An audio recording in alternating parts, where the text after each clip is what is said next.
Hey everybody, and welcome to another Clue Time. Oh my goodness me, what a week I have had trying to figure out who the hell is behind these masks. Like, Group B has been way harder than Group A, and that is a fact. Like, seriously hard. So I've really had to use the old noggin here. And I tell you, I've got to be perfectly honest with everybody, I didn't entirely get all of these off my own back. But that's largely due to the fact that I probably wouldn't have been able to get them off my own back if I just tried to do them anyway. So, yeah. You might notice that I'm in a different setup this week. There's a very good reason for that. I no longer have a laptop because I spilled water on it. Good for me. Yeah, I had a little accident on Saturday where I'd literally just finished... Oh, no, sorry, not Saturday, Sunday. I'd literally just finished editing my recording from Saturday's recording session, and the finished article was all ready. It was all set to be put on YouTube, and then at lunchtime I spilled water on my laptop and fried the motherboard. So, yeah, now I can't use it anymore. So, yeah, and the computer repair guy couldn't do anything with it, so, yeah, I'm just very, very lucky that the hard drives that they put in laptops these days aren't as exposed to water as some of the other circuit boards in a laptop are, because that would have completely screwed me over, and I would have lost my recorded material, a lot of my files, my CV as well, and I'm applying for jobs at the moment, so I do not need that.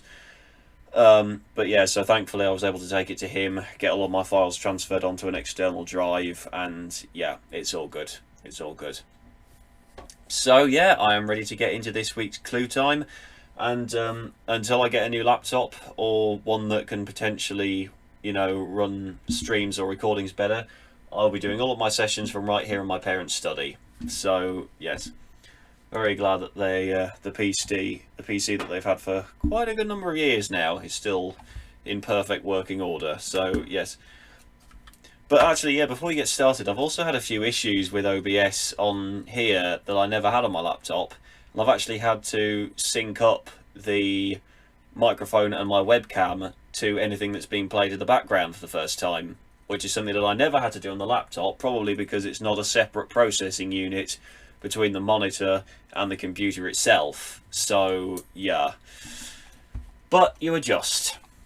As Clint Eastwood says, you improvise, you adapt, you overcome. That's from Heartbreak Ridge, in case anybody's ever seen that film. It's very, very good. Right, so, kicking off episode 2, we had Jacket Potato versus Fawn. Quite possibly one of the weirdest face-offs I think I've ever seen in the history of this programme. Like, it's something that you eat versus the thing that would likely eat it if it came across it in the wild. Like, that is mental. Oh, God. Now, Jacket Potato was Group B's equivalent of Knitting for me. He was the character that came out and everybody said as soon as he started singing, oh, I know who that is, I know that voice, I've known that voice for hundreds of years. And I thought that everybody was right when I first saw this in the papers. But then I looked again yesterday and everybody was saying somebody else. But the crazy thing is, I've been able to make my two main clues that I've got from Jacket Potato's VT line up with both these people. Like, that is a coincidence beyond all coincidences, so yeah. But I'll just go through what I found. So, the two guesses that I have so far are Shane Ritchie or Richie Sambora from Bon Jovi. Now, everybody in the YouTube comment section is going, Richie Sambora, Richie Sambora. I'm not quite buying the American accent. I don't know. Both, it could either be Sambora or Shane Ritchie could be doing a very, very good impersonation of Mr. Sambora. But this is the crazy thing. Both the main clues that I got line up with both of them. I couldn't line the hot potato clue up. And all those things that he was putting into the guess the potato jar, stinky ears, dog nose, nosy Parker, absolutely no idea what that's in reference to, and I couldn't find anything online. I thought it was initials, I thought it was Cockney rhyming slang, I thought it was, you know, nicknames for people. Nothing. Zilch. Nada. Found absolutely nothing online, so I gave up on that. I went back to the two main clues that I have. So, the first clue was, I am smooth, creamy, and occasionally baked. Now, we all know that baked is another word for stoned, and both Mr. Sambora and Shane Ritchie have had drug problems. Now, that is expected of Mr. Sambora, really, because he's a rock star. Like, every single rock star in the world is off their flaming tits on drugs, so, you know, what can you expect from that? Shane Ritchie, I know that he's also hit a pretty rough patch in his career, so yeah, and he's actually started to get out of it now, which is very, very good of him. Proud of him for that. Now, the second clue that I noticed was Romeo and Juliet. Now, this I would not have expected to be able to link up to both of them, but I did. It's featured in... now, what Bon Jovi song was it featured in? Bon Jovi... Hang on, I'm just going to look it up. Bon Jovi...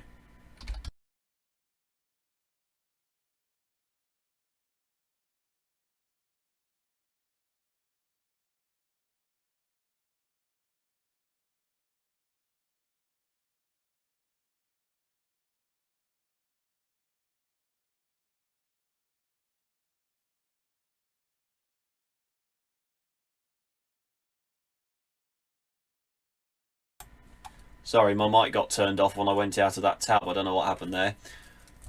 So yeah, basically how it works with Shane Ritchie is that I think either his proposal either fell through or it went wrong.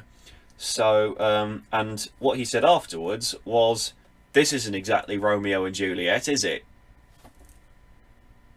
So who knows? I have absolutely no clue who this could be, but I am really hoping it is either one of these two. I'm leaning slightly more towards Shane Ritchie, because I don't know whether Richie Sambora would come to Britain to do this, but I've been wrong before.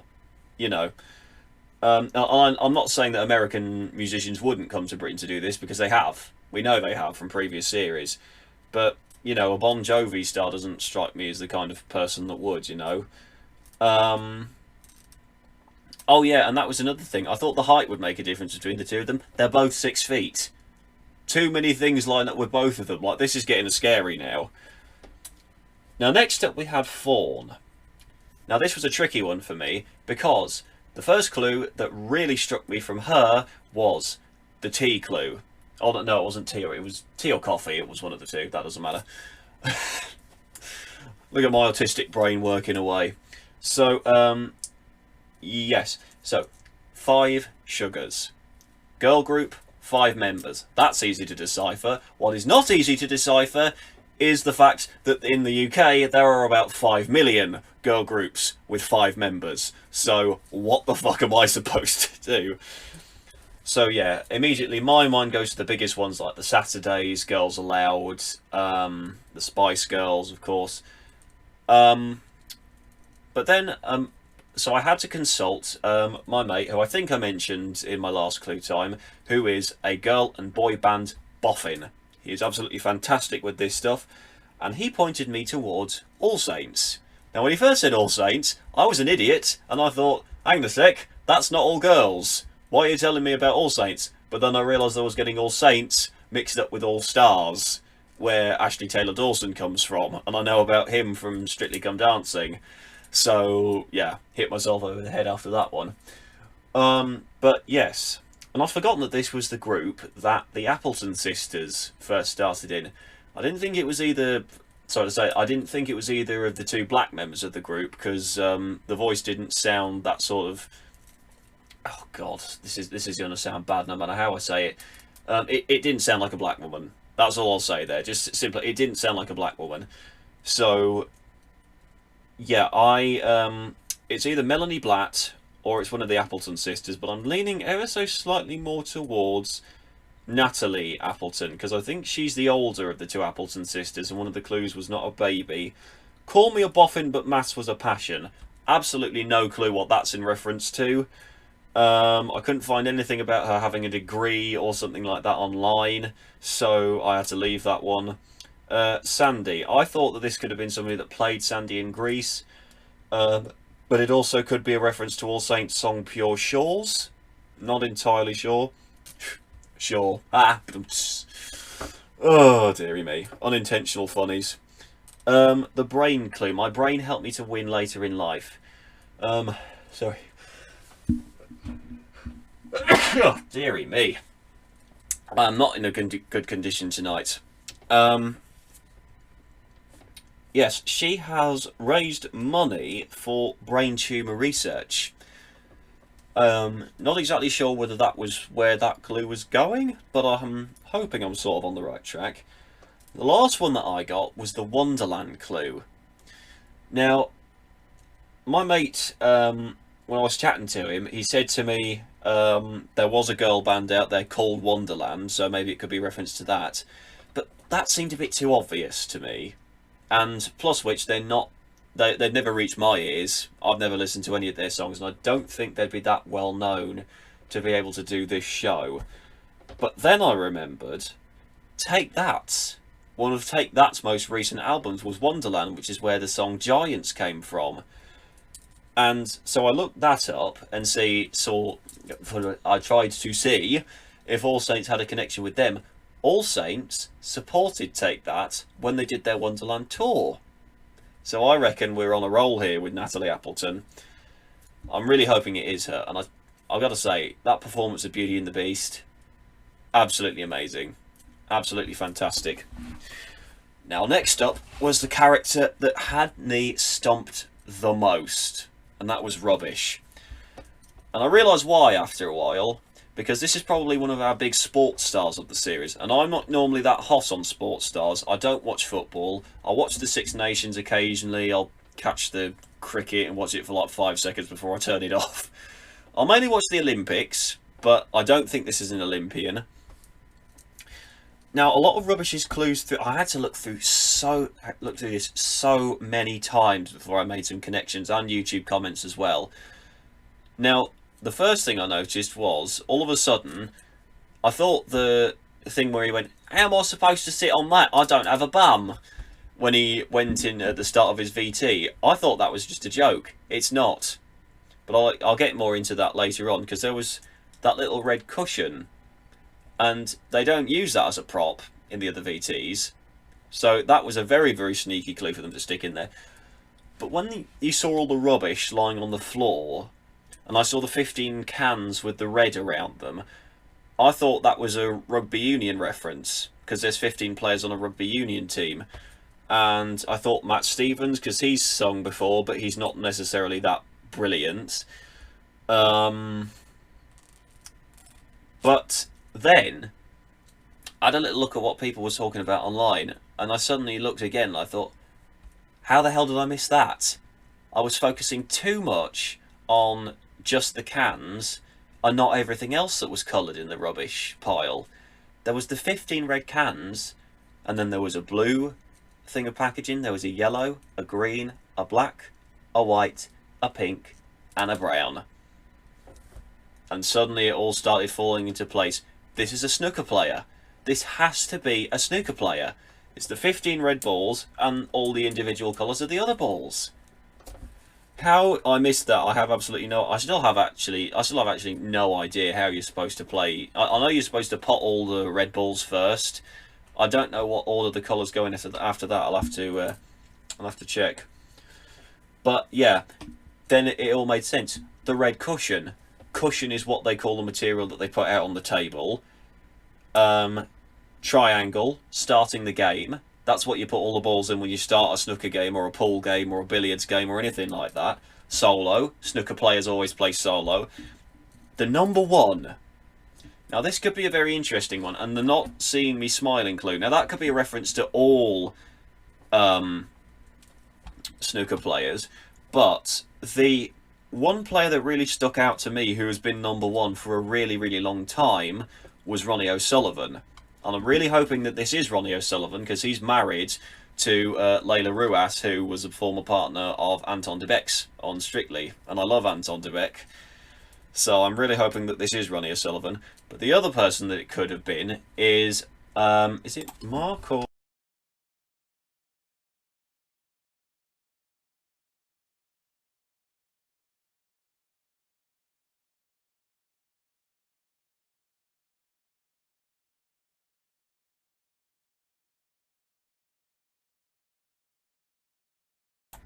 So I'm back now. Mark Selby, that was his name. So, yeah.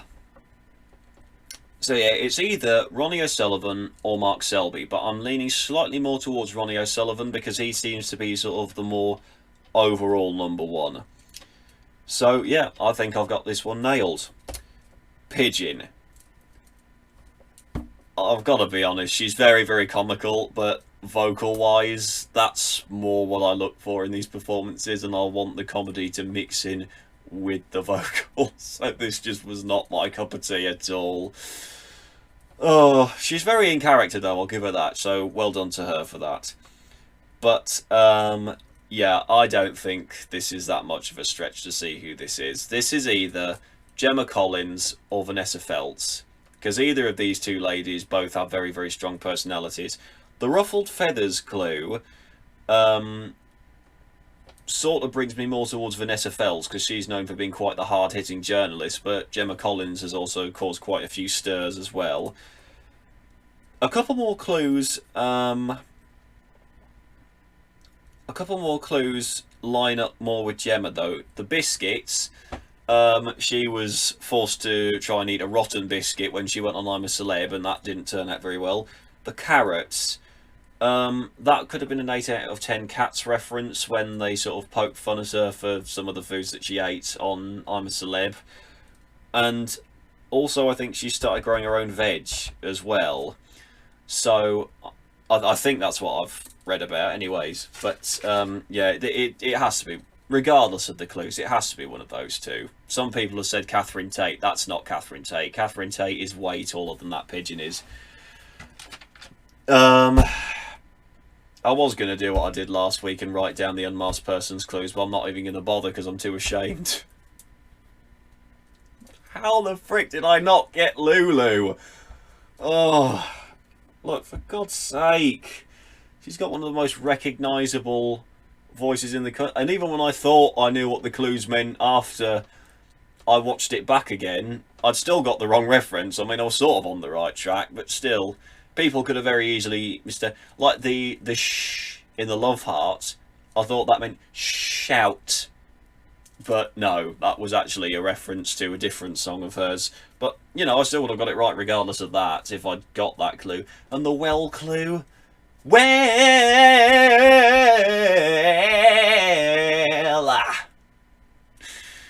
mean, how the hell do you miss a clue like that? That is actually ridiculous. Now, Rhino. This was one that I wanted to try and get on my own, but after a while I sort of realised that if this is a boy bander, then there's no way, because I'm not that hot on boy bands. I'm more of a solo artist kind of guy. So yeah, I had to consult my best mate again for this. A lot of people online were saying James Arthur, but I don't really know if he's that well known. So yeah, I was a little bit unsure. But then another thing that I saw that people were saying online that made a lot of sense was Charlie Simpson. Now, as somebody who is not a Busted fan, and I am not ashamed to say that I'm not, I definitely needed to get my mate's opinion on this, and he said he definitely thinks it is Charlie Simpson. And because I'm not a Busted fan, I didn't know that Charlie Simpson was that tall. I thought he was a lot shorter than that. And actually, I'm also leaning more towards Charlie because Joel said that he was a fan of who it was, and I very much doubt that he's that much of a fan of James Arthur when he's not nearly as big as Busted are. So, yeah. Now, the first clue. The muggy clue that he did in his rhyme. I wasn't really sure because some people said this could have been a hint towards James Arthur's relationship with Rita, but how it links up to Charlie Simpson is when Busted went on the Jonathan Ross show, Jonathan gave them mug merch with Busted on them. So that's where I think that links in. 3 arrows, there's 3 members of Busted. The Cobalt. I wasn't sure how to link that up. I thought, have Busted and Blue done a collaboration? But actually, I saw there was a song called Busted and Blue by the Gorillaz. So I think that might be a clue there. Now the book, that really threw me because the bad jokes, the theft, the horrible writing, and the whatever else there was written in there, I wasn't sure.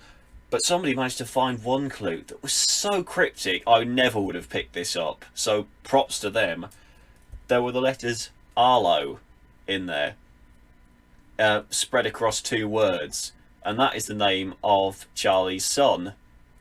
And theft count was at 40. I was looking more at the bad jokes part because that was where his finger sort of ended up. But Charlie has actually written... Charlie actually has a song as a solo artist called 40 Thieves. So many clues are starting to tie up very nicely and neatly for all these people. Honestly, I love Group B, and I really, really want Rhino to win. We've only ever had a male winner on the first series of Masked Dancer in the UK, which is a real surprise for me. But yeah, I am so looking forward to see what happens with Group A and Group B next week, and I really don't want Rubbish to go home. The second time that I really hope Pigeon goes home, but I feel like the public might find her a little bit too entertaining to kick her out. So yeah, I have absolutely no clue. But yeah, who knows? We'll just have to see where we go from here. But yes, thanks a lot everybody for watching, and please tune in to watch episode 3 coming up on Sunday. And honestly, I have absolutely no idea what to expect. By the way, Masked Singer UK, Back in Time is not an original idea, you've just nicked it from America. This is the thing, like the Maskverse, so many ideas are getting shared, like cross shows, but I feel like Australia and UK are just nicking so many ideas from America at this point that it's actually hilarious. So yeah, I mean, fair enough, because America, you know, their show did come first, so yeah, you know. Oh, camera's gone out of focus again. There we go. Right, but anyways, thank you very much for tuning in everybody, and I will see you all next week. Bye bye.